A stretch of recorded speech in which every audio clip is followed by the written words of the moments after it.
Hi friends, Sai Satcharitra 32వ అధ్యాయంలో ఇప్పుడు గోఖలే గారి భార్య ఎలా ఉపవాసం చేశారో ఈ ఈ విషయాల గురించి చెప్పుకుందాం.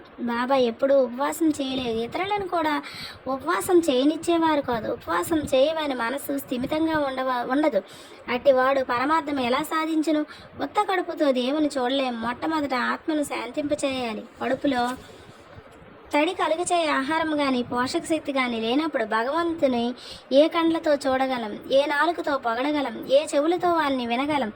ఏల మన అవయవాలన్నీ వాని శక్తిని అవి సంపాదించుకున్నప్పుడు, అవి మంచి స్థితిలో ఉన్నప్పుడు మనం భక్తి మొదలగు సాధనాలను ఆచరించి దేవుని చేరగలం. కాబట్టి ఉపవాసం కానీ మితిమించిన భోజనం కానీ మంచిది కాదు. ఆహారంలో మితి శరీరానికి మనసునకు కూడా మంచిది. గోఖలే భార్య కనిక్కర్ భార్య శ్రీమతి కాశీబాయి వద్ద నుండి దాదా కేల్కర్కు జాబు తీసుకొని షిరిడీకి వచ్చారు. ఆమె బాబా పాదాల వద్ద 3 రోజులు ఉపవసించి కూర్చొని నిశ్చయంతో వచ్చింది. బాబా అంతకు ముందు రోజు కేల్కర్తో తన భక్తులను హోలీ పండుగ నాడు ఉపవాసం చేయనీనని చెప్పి ఉన్నారు.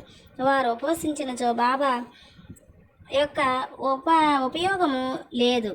ఆ మరుసటి దినము ఆమె దాదా కేల్కర్తో పోయి బాబా వద్ద కూర్చొనగా బాబా వెంటనే ఆమెతో ఉపవాసం చేయవలసిన అవసరం ఏమి? దాదా భట్టు ఇంటికి పోయి బొబ్బట్లు చేసి అతనికి పిల్లలకు పెట్టి నీవు కూడా తినుము అన్నారు. హోలీ పండగ వచ్చింది. దాదా కేల్కర్ భార్య బయట చేరను. కేల్కర్ ఇంట్లో ఉండటికి ఎవరూ లేరు కావున బాబా సలహా సమయోచితంగా ఉంది. గోఖలే భార్య దాదా భట్టు ఇంటికి పోయి బొబ్బట్లు చేసను. ఆ రోజు అక్కడే ఉండెను. ఇతరులకు పెట్టెను, తాను తినను. ఎంత మంచి కదా, ఎంత చక్కని నీతి! బాబా సక్కార్ గురించి ఇప్పుడు చెప్పుకుందాం. బాబా తన బాల్యంలో జరిగిన కథ ఈ విధంగా చెప్పారు. నా చిన్నతనంలో భుక్తి కొరకు వెదుకుచు బీడ్గాం వెళ్ళి తిని అక్కడ నాకు బట్టలపై చేయి అల్లిక పని దొరికింది. శ్రమ అనక కష్టపడి పనిచేసి తిని యజమాని నా పనికి సంతృష్టి చెందెను.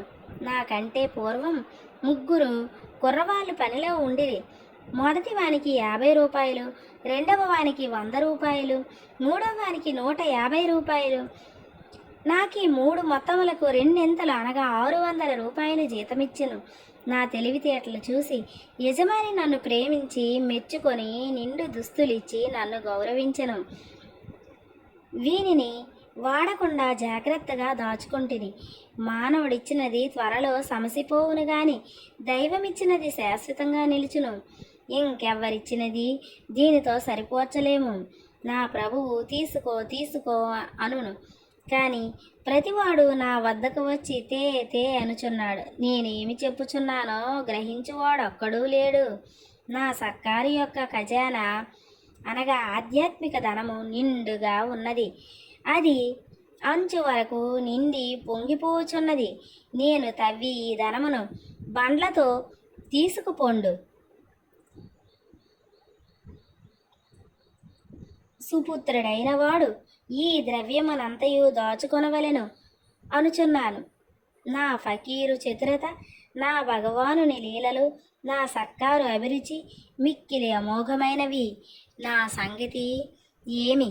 శరీరము మట్టిలో కలియును, ఊపిరి గాలిలో కలియును. ఇట్టి అవకాశం తిరుగురాదు.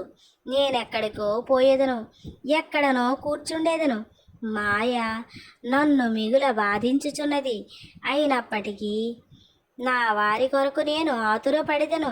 ఎవరైనా ఏమైనా సాధన చేసినచో తగిన ఫలితము పొందెదరు.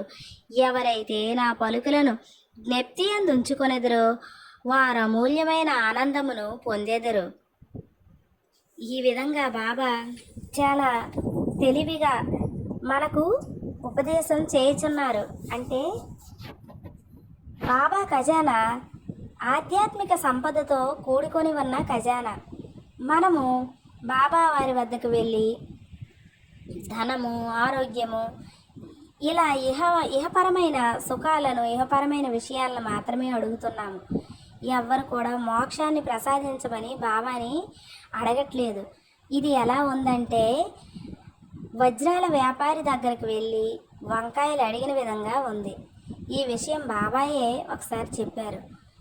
అంటే వజ్రాల వ్యాపారి దగ్గరికి వెళ్ళి వజ్రాన్ని అడగాలి కానీ వంకాయలు అడగడం వల్ల ఫలితం ఏమీ లేదని బాబా అభిప్రాయం. అంటే మనం ఎప్పటికీ కూడా ఈ ఇహపరమైన విషయాల యందే మన మనసును లగ్నం చేసి ఇహపరమైన విషయాల కోసమే, ఈ సంతోషాల కోసమే పాటుపడుతున్నాం. కానీ మోక్షం కోసం కానీ, అలాగే జన్మరాహిత్యం కోసం కానీ ఎవరు కూడా ఆలోచించే భక్తులు లేరని బాబా చాలా చింతిస్తున్నారు. అయితే మనం కూడా బాబా చెప్పినవి పాటించి బాబా అనుగ్రహానికి పాత్రులమయ్యి కోటిలో ఒక్కరైనా సరే మోక్షాన్ని పొందాలని కోరుకుంటూ మీకు ముగిస్తున్నాను.